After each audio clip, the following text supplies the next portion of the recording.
इसीलिए आज सिख धर्म इतना फैलता चला गया।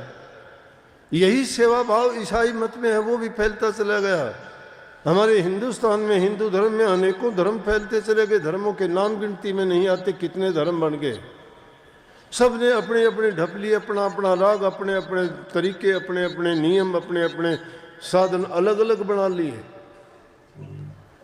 अरे एक ही धर्म है, एक ही मालिक है, उसका नाम भी एक ही है। उसको जपने के तरीके तुमने अपने तरीके से बना के फिरक के बना लिए। लोगों में भरम पैदा, मेरा नाम बड़ा, मेरा गुरु बड़ा, मेरा धर्म बड़ा। ये बड़े कोई नहीं है, बड़ा वो है जो बड़े काम करता है। धर्म वही बड़ा है, इंसान वही बड़ा है, गुरु वही बड़ा है, नाम वही बड़ा है जो सत्य धर्म का पालन करता है। और इसकी शुरुआत हमें परिवार से मिला करती है। परिवार में रहते हुए हम भलाई के काम करें, भलाई के काम सीखें, आपस में मिलना, प्यार करना, एक दूसरे की मदद करना, ज़रूरत के समय दूसरे के दुख दर्द पीड़ा को समझना, अपनी भी जो परवाह ना करते हुए दूसरे की परवाह करता है, उसकी सहायता मदद करता है, तो निश्चित रूप से उसका भला उसको खुद सोचने की ज़रूरत नहीं, उसका भला उसी में निहित है। अपने आप ही सोचो कि तुम उस समय में किसी दूसरे का नहीं, अपना ही भला कर रहे हो। और जो अपने ही बात अपनी सोचता रहता है, तो वो तो समझो कि अपना हित चाहने वाला तो दूसरे का कुछ ना कुछ नुकसान करेगा, तो ही उसके हित होते रहेंगे ना। इसलिए उसने अच्छाई का नहीं, पाप कर्म का ही रास्ता अपना लिया। परंतु ये जीवन अच्छा जीते हुए पहली जरूरत है इंसान का अपना चरित्र, दूसरा है घर परिवार में प्रेम शांति, बड़े छोटे की कदर इज्जत और सेवा, और तीसरा बाहर अगर जाओगे तो वहाँ पर उपकार, पर हित और दूसरे की सहायता के काम। और फिर उसके बाद नंबर आता है गुरु का। गुरु के पास अगर तुम इस तरह से करते हुए जाओगे तो आपको समय ही नहीं लगेगा। लेकिन गुरु ने जो कृपा की, गुरु ने जो दया की, गुरु ने जो जीवन दिया, ये गुरु का दिया हुआ जीवन है। हमारा जीवन तो खत्म था।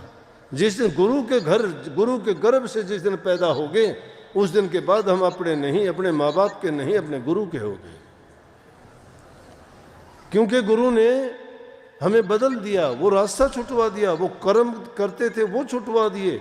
वो जो अज्ञान के बस थे हम, उसमें चाहे कुछ भी करते थे, वो सब के सब किसने छुटाए? गुरु के ज्ञान ने, गुरु की रहमत ने, गुरु की दया ने, उनके आशीर्वाद ने। अगर वो नहीं मिलता तो क्या का क्या होता। इसलिए गुरु की शरण में जाके आदमी गुरु का ही हो जाए। और जो गुरु का हो जाता है वो गुरु का नाम रोशन कब करेगा? गुरु का नाम रोशन जब कर सकता है वो नेक काम करेगा। गुरुमुख ही गुरु धर्म उसके नाम को आगे बढ़ाता है, मनमुख से नाम नहीं बढ़ता है। मनमुख अनेकों लोग चले, महाराज जी के टाइम में अनेकों गुरु थे। मैं गिनाने शुरू कर दूं, मेरे तो आगे गुरु थे वो काफ़ी 10-12, तो जिस गांव में जाते 2-3 गुरु मिलते वहीं पे। भाई ये कौन? मैं आपके गुरु का गुरु भाई हूँ। महागुरु दिखता तो नहीं तू गुरु? वाह, मैंने अरमान साहब से नाम लिया, कैसे नहीं दिखाई देता? ठीक। अब उन गुरुओं के भी चेले बन के वो भी गुरु बन के, उनको यूं ही नहीं पता महाराज जी का अर्थ है कि पंडित का गुरु प्यादा, प्यादे का गुरु आधा, आधे का गुरु हुर्र। ये ऐसे गुरु बन गया। अब उनको यूं ही नहीं पता, अपने आप मन में बोला कि चादर ओढ़ ली गुरु की। मने कौन उड़ा गया भाई? किसी ने तो सपने में उड़ा गया, गुरु मन सपने में हुक्म दे गया। अरे ऐसे गुरु जीव का कल्याण कर देंगे क्या? गुरु वो गुरु है जो तुम्हारे अज्ञान को मिटाए, तुम्हारे हित की बात करे, तुम्हें सही रास्ता दिखाए। लेकिन जो गुरु नकल करता है, आडंबर और भ्रमों में फंसाता है, तो उसका धर्म कहाँ? अपनी रोटी रोजगार चला लेगा, ठीक है। उसकी हालत तो ऐसी है जैसे बरसात के टाइम में पेड़ के नीचे फल गिरने के बाद में अनेकों पेड़ पैदा हो जाते हैं, लेकिन उनमें पेड़ कितने बनते हैं? वहीं मिट मिटा जाते हैं। वो पेड़ तो वही बनता है ना जिसकी परवरिश सही की जाए, सिर्फ जिसकी देखभाल की जाए, उसको ठीक ढंग से लगाया जाए, उस पर दृष्टि डाले, उसकी हर प्रकार से देख रेख करे, वो पेड़ बनता है। ये तो इनके तो रास्ते ही कुछ और हैं। और दुनियादारी भी देखो, आंधी दुनिया मोदू ज्ञान लांडा भूत करेगा घमसान। दुनिया भी आंधी है, संतों को क्या जरूरत थी, संत इसीलिए प्रकट हुए। नानक साहब ने अनेकों ऐसे काम किए और कुछ नहीं आई तो बाबर साहब जेल में जाके बंद हो गए, बहाने बना लिए। ऐसी रचना रच देते हैं संत।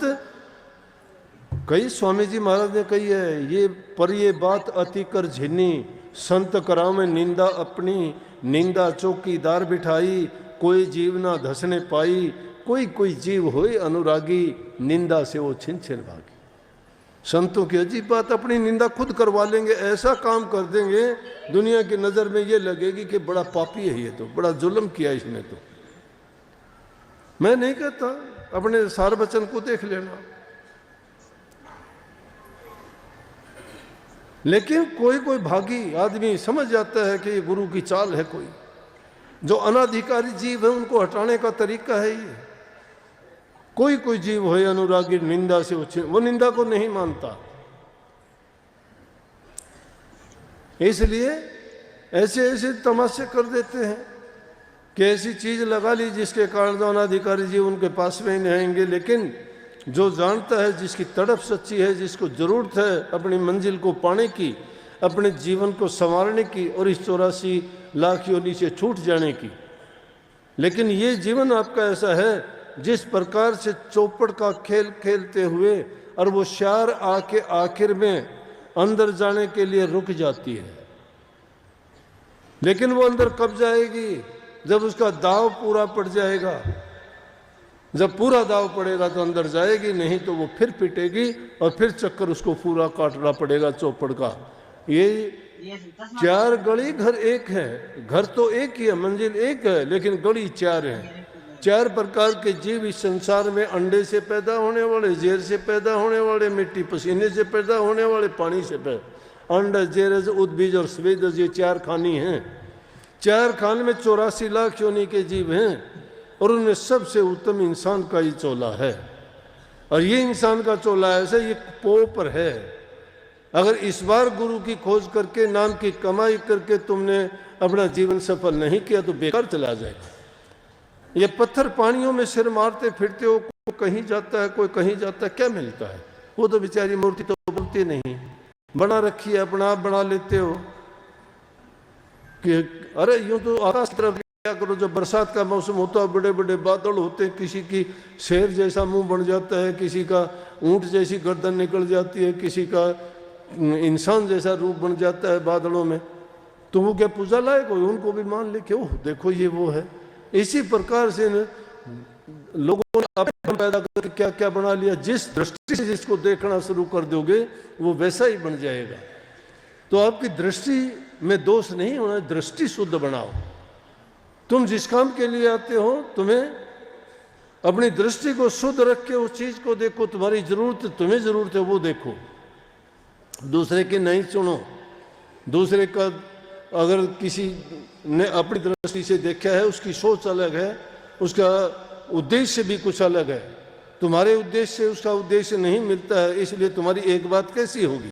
अगर तुम्हारा उद्देश्य है उसी की तरह से उस प्रभु को नाम भक्ति का और इसे जीवन से छूट जाने का, 84 से बच जाने का, तो तुम्हारे ऐसी हालत हो जाएगी जैसे ब्याही से ब्याही मिले तो मिले सैन में सैन, और ब्याही से कुंवारी मिले तो फीके लागे बहन।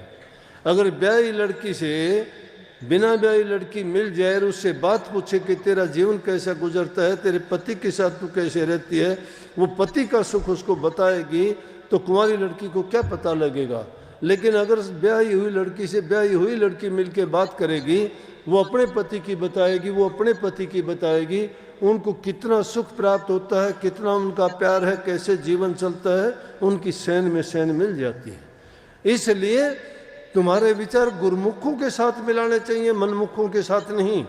जो लोग मनमुख हैं, अपने मन की कही करते हैं, मन के कहे में चलते हैं, उनके साथ अगर बैठोगे तो तुम्हारे विचारों को भी दूषित कर देंगे। दूषित करने के लिए थोड़ी सी चीज़ बहुत होती है, लेकिन संतों को सन्मुख रख के उनकी जो सिद्धांत हैं, नियम हैं और उनकी दी हुई शिक्षाएं हैं, उनको अगर हम सन्मुख रख के अपने विचार, अपना जीवन बिताते हैं तो हम पर उनका असर नहीं होता।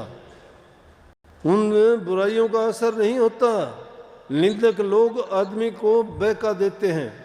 बुराई जिस प्रकार से एक दूध के भरे बर्तन को थोड़ी सी भी लस्सी अगर एक थोड़ी सी बूंद पड़ जाएगी सारा दूध फट जाएगा, उसका कुछ नहीं बनता। लेकिन उसी दूध को एक तरीके से जमाएंगे, गर्म करेंगे, उसको वही लस्सी का छिट्टा दे के, लस्सी हम भी डालते हैं उसको, लेकिन तरीके से। अग्नि सबके घरों में होती है, लेकिन उस अग्नि को ये तो नहीं ना तुम अपने स्थान पर हर चीज को रखते हो। पानी को पानी की जगह रखते हो, अग्नि को अग्नि की जगह रखते हो, खाने पीने की चीज़ों को खाने पीने की जगह, जूतों को अलग चीज पे अलग जगह पे रखते हो। ये तो नहीं ना कि तुम्हारे बिस्तरों में अग्नि रख दो स्वाह हो जाएगी। ये तो नहीं ना तुम अपने अनाज को पानी में डाल दोगे, नहीं है, सारी चीज घर में मौजूद। हमारे अंदर भी सब प्रकार के विचार ख्यालात हमारे दिमाग में हैं, लेकिन उन विचारों को किस प्रकार से अपने अपने ढंग के अनुसार सही तरीके से अग्नि को खाना बनाने के लिए प्रयोग करते हैं, पानी को प्यास मिटाने के लिए प्रयोग करते हैं, बिस्तरों को ओढ़ने पहनने के लिए प्रयोग करते हैं, धन को छिपा के रखते हैं, सही तरीके से सारे काम करते हैं तो सुखी रहते हैं। अगर थोड़ी सी भी अव्यवस्था हो जाती है